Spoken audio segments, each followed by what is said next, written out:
Nobody really likes this kind of noise coming from their car.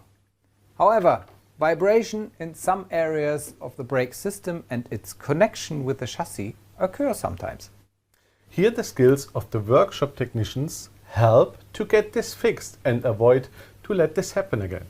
Interesting side fact, 50% of all noise occurrences are caused by the chassis. Brake noise and vibration belong to the main reasons why customers take their cars to the workshop. It's an interaction of all components. Furthermore, noise behavior can change throughout the product lifetime due to wear, dirt and corrosion. And complex testing is needed to understand the effects. Brake judder or squealing are usually caused by irregularities on the brake disc surface or by a side runout of the disc. However, excessive slackness in the wheel bearing, in the wheel suspension and even in the steering transmission components can be a factor too.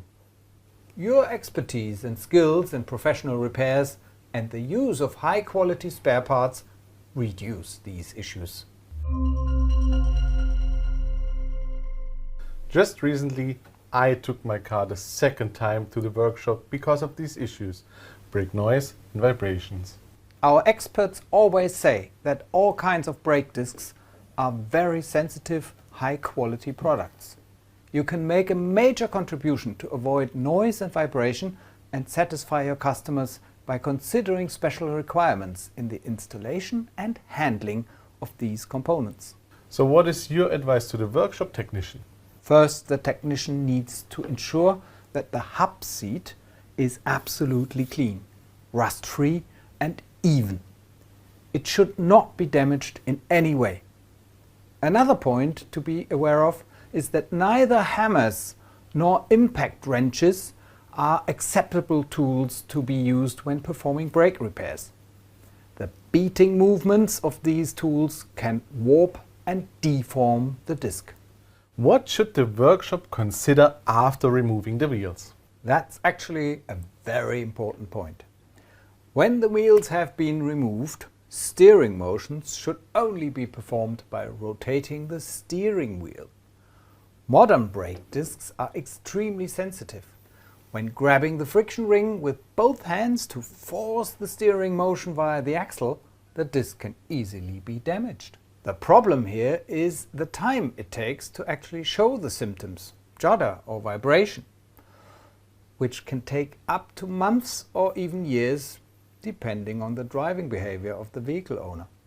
How would you suggest to do it right then?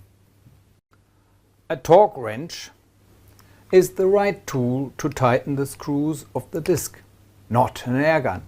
The beating movements would harm the disc.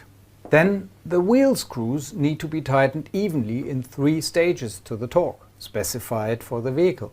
Otherwise, the brake disc would warp and cause judder. It is very important to always follow the vehicle manufacturer's instructions. And what about the modern compound brake disc? When transporting a compound brake disc, always use both hands and grip the disc by the friction ring. Please do not lift or carry it by the disc hub. So noise and vibration can be influenced by various issues. You can make an important contribution by following the recommendation shown in this tech nugget. Don't forget to hit the like button, and for more information go to our website. You'll find the link down below.